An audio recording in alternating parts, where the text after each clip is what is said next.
Halo teman-teman, jumpa lagi dengan aku, Linda. Kita lanjut ke bagian 7 ya.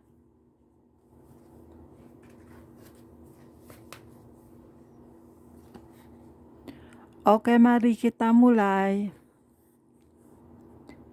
Ada suatu catatan tambahan lainnya tentang kerubim. Seperti yang telah saya tulis sebelumnya, sebelum Lucifer jatuh dan menjadi setan, dia adalah kerubim.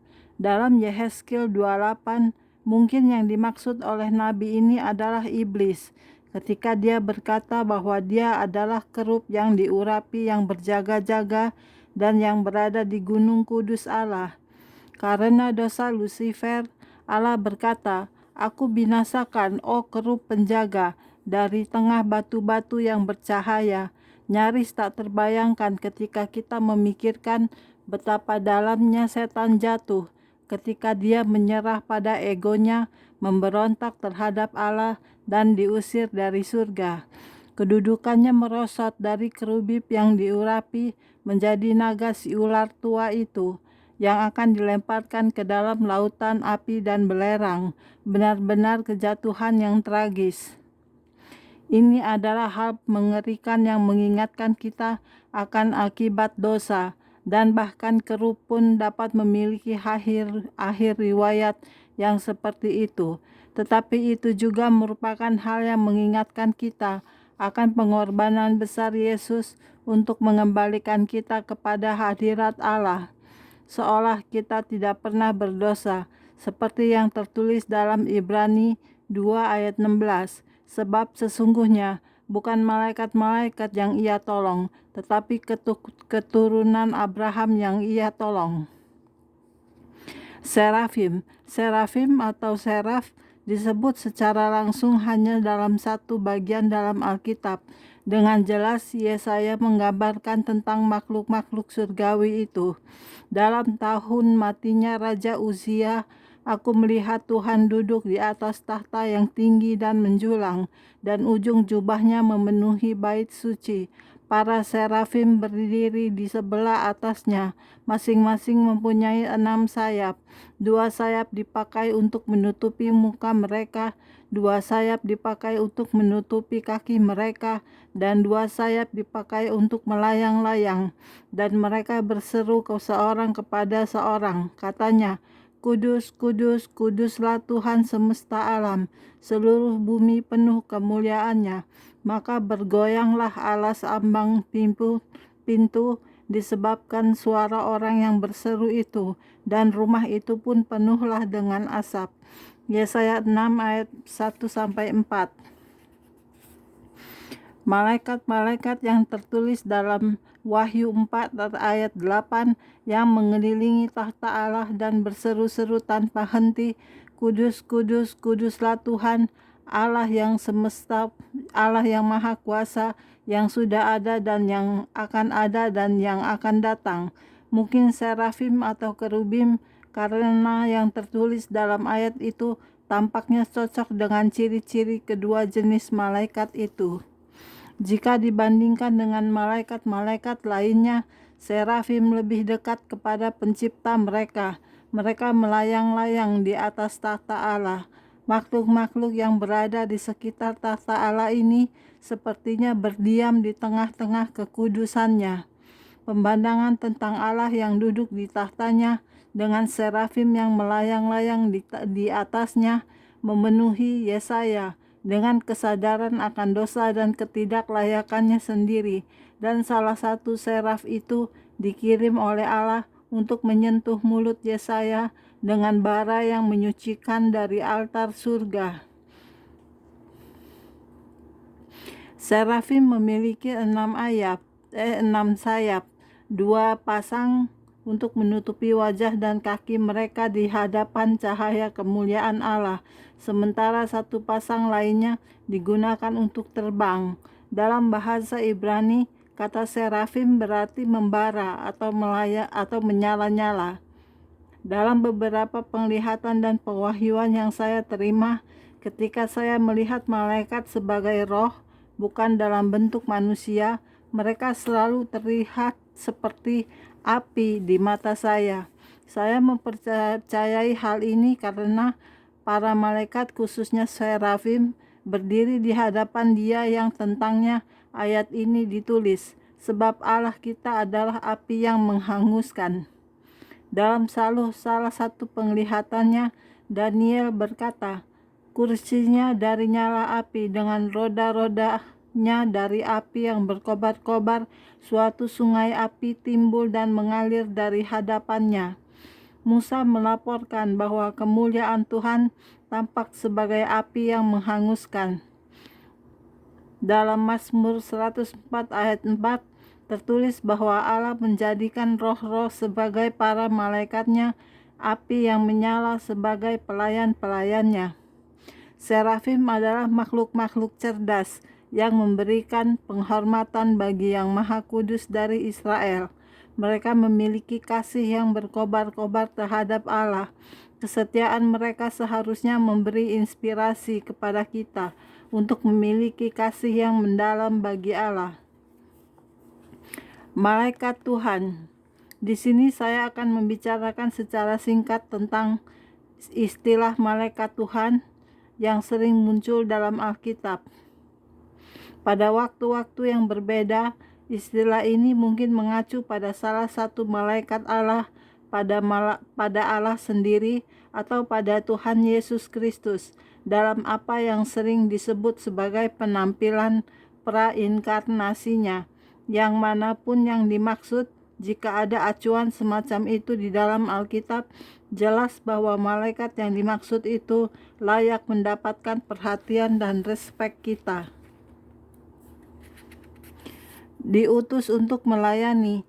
Kita telah melihat bahwa ada beberapa tipe malaikat yang melayani Allah, dan malaikat-malaikat itu memiliki beragam posisi dalam kerajaannya. Semua malaikat Allah mencerminkan kebesaran, kuasa, dan kekudusannya. Yang luar biasa adalah bahwa mereka bekerja untuk kepentingan kita. Dalam Ibrani 1 ayat 14 dikatakan bahwa bukankah mereka semua adalah roh-roh yang melayani, yang diutus untuk melayani mereka yang akan menerima keselamatan.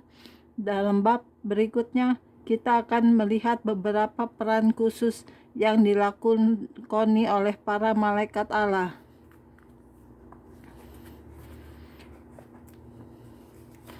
Roh-roh yang melayani.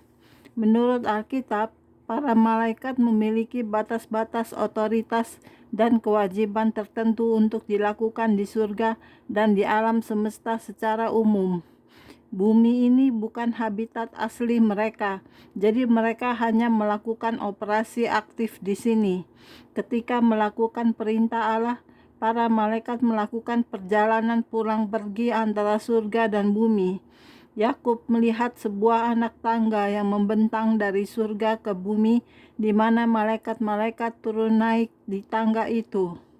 Dalam bagian ini, saya akan membicarakan tentang aktivitas malaikat yang saya lihat melalui beberapa penglihatan dan pewahyuan yang Allah berikan kepada saya. Pewahyuan itu menggambarkan hadirat dan karya Allah yang tiada hentinya di antara umatnya pada zaman ini. Ya, saudara yang kekasih, pelayanan malaikat ada di sekitar kita sepanjang waktu. Berbagai hal terjadi dalam alam roh yang tidak dapat dideteksi oleh indera jasmani kita. Hal itu harus dideteksi oleh mata rohani kita. Suatu kisah dalam 2 Raja 6 mengilustrasikan kebenaran ini. Raja Asyur takjub dan kebingungan karena Raja Israel sepertinya selalu lebih dahulu tahu tentang rencana-rencananya. Ketika dia menyerang Israel, umat Allah selalu dapat mengalahkannya. Raja Asyur berpikir bahwa ada mata-mata dari antara orang-orang kepercayaannya sendiri. Tetapi seseorang mengatakan kepadanya bahwa di Israel ada seorang nabi yang bernama Elisa, yang bahkan perkataan yang diucapkan oleh tuanku di kamar tidur pun di kamar tidurmu pun Dia tahu. Dengan adanya makhluk-makhluk surgawi yang sangat banyak, baik yang terlihat maupun tidak terlihat, yang mengelilingi dan menolong kita, kita dapat didukung dan dikuatkan. Kita seharusnya menghargai para wakil Allah, yaitu makhluk-makhluk ciptaan yang kita sebut malaikat ini. Allah menempatkan mereka dalam hidup kita untuk melayani kebutuhan-kebutuhan kita. Pelayanan dan aksi mereka bagi umat Allah seharusnya memberi inspirasi kepada kita untuk bertekun dan berjalan bersamanya setiap hari. Penyembah-penyembah Tuhan. Peran utama seluruh malaikat adalah memuji dan meninggikan Allah dan anaknya Yesus Kristus.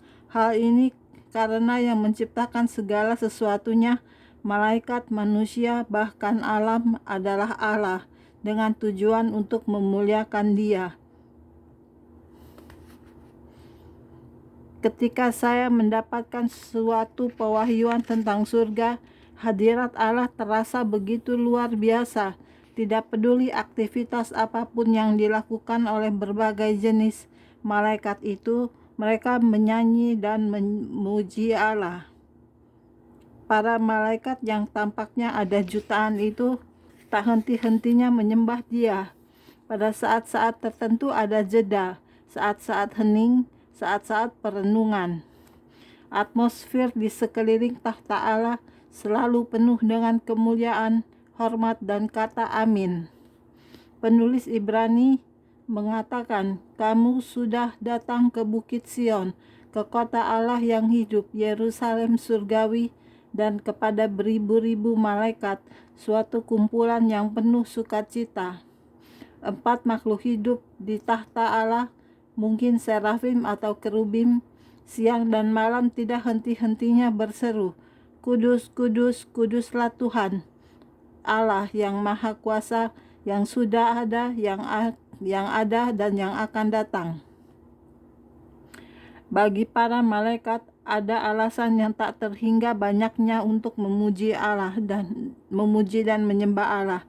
Misalnya ketika Allah menciptakan dunia, para malaikat pasti menatap dengan gembira dan takjub akan karya jenius Allah yang luar biasa kreatif itu.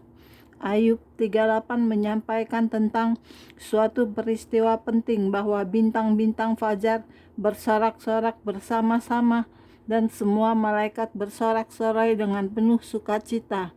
Melalui penyembahan mereka kepada Allah, para malaikat itu menginspirasi kita untuk mengagumi keindahan dan keagungan Tuhan dan kemuliaan ciptaannya, juga semua karya lainnya yang ajaib.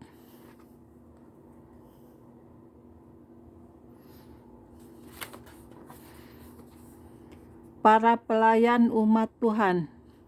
Para malaikat tidak hanya menyembah Allah, tetapi mereka juga merupakan hamba-hambanya yang taat. Mereka adalah para wakil utusan Allah yang aktif, yang melakukan kehendaknya siang dan malam, sementara mereka melayani Dia dan umatnya. Sekali lagi, pasal pertama dalam kitab Ibrani mengatakan kepada kita bahwa bukankah mereka semua adalah roh-roh yang melayani, yang diutus untuk melayani mereka dan yang akan menerima keselamatan. Para malaikat adalah pelayan-pelayan dari kerajaan Allah, dan mereka bekerja bagi kita semua yang merupakan ahli waris keselamatan yang dari Allah. Sementara mereka diarahkan oleh kehendak dan firman Allah. Dan jika Anda adalah seorang anak Allah, maka para malaikat telah melayani Anda, entah Anda menyadarinya atau tidak. Kadang-kadang para malaikat akan menampakkan diri kepada orang-orang percaya saat mereka memiliki kebutuhan khusus.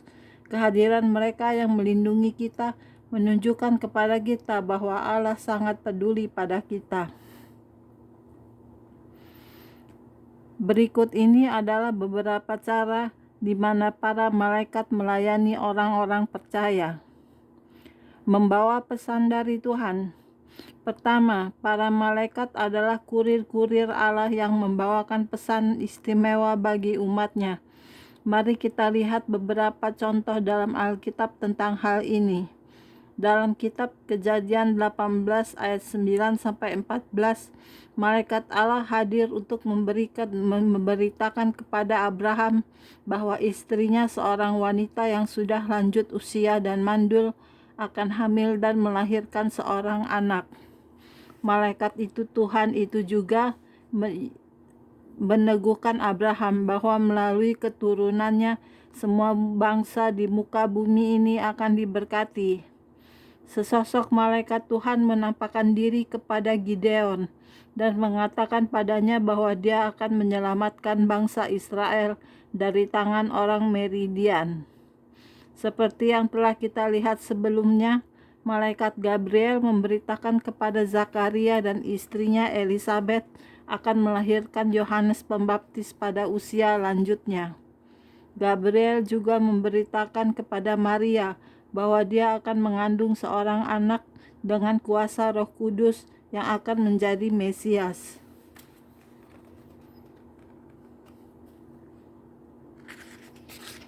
Malaikat yang menampakkan diri kepada Yusuf, tunangan Maria, dalam suatu mimpi meyakinkan dia bahwa bayi yang dikandung itu karena Roh Kudus, dan mendorong dia untuk melanjutkan rencananya menikahi Maria sebagai istrinya.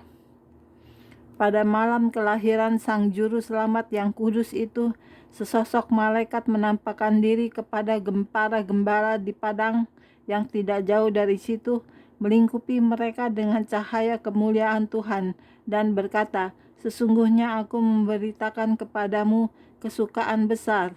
Kemudian ketika malaikat itu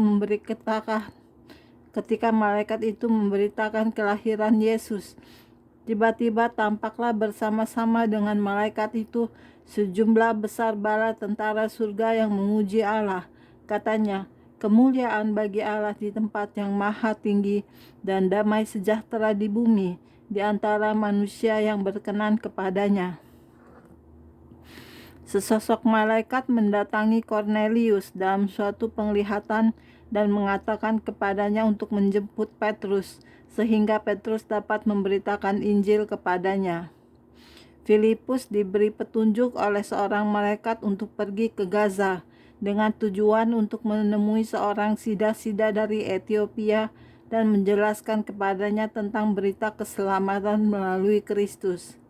Dari contoh-contoh itu, kita dapat melihat bahwa para malaikat membawa berita-berita yang penting bagi umat Allah tentang aktivitasnya dalam kehidupan mereka dan rencananya untuk keselamatan dunia ini.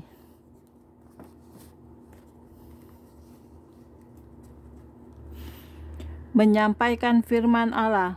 Dalam suatu peran yang berkaitan dengan itu, para malaikat menyampaikan firman Allah kepada manusia dan juga membantu mereka untuk memahaminya.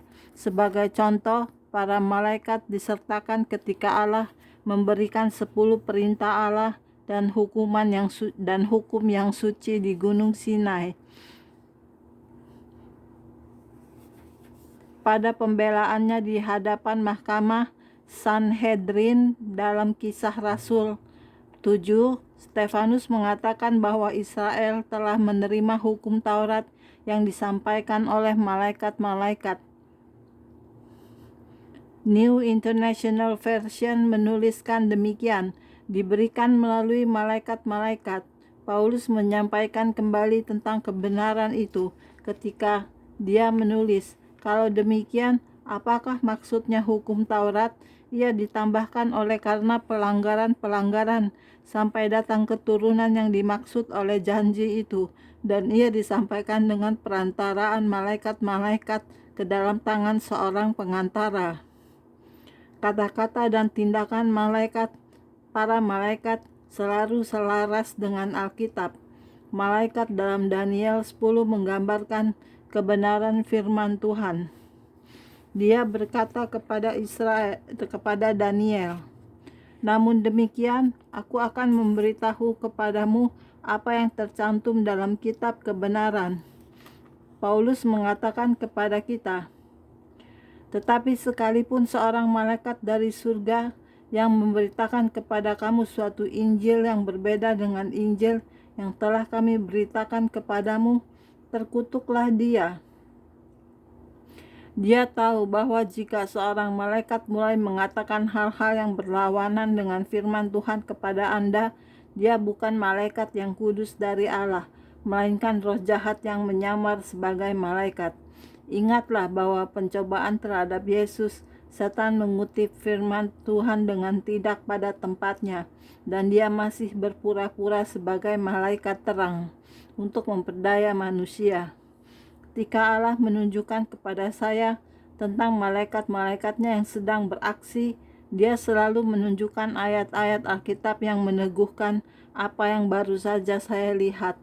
Malaikat dari Allah tidak akan pernah memberi Anda petunjuk atau panduan yang menyimpang dari apa yang telah Allah katakan dalam firman-Nya.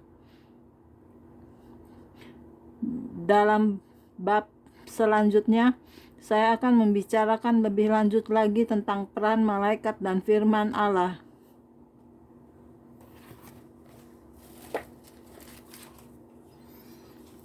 Oke, sekian dulu untuk hari ini videonya ya. Kita lanjut ke video berikutnya. Jangan lupa subscribe ya. Terima kasih. Tuhan berkati kita semua. Amin. Bye-bye.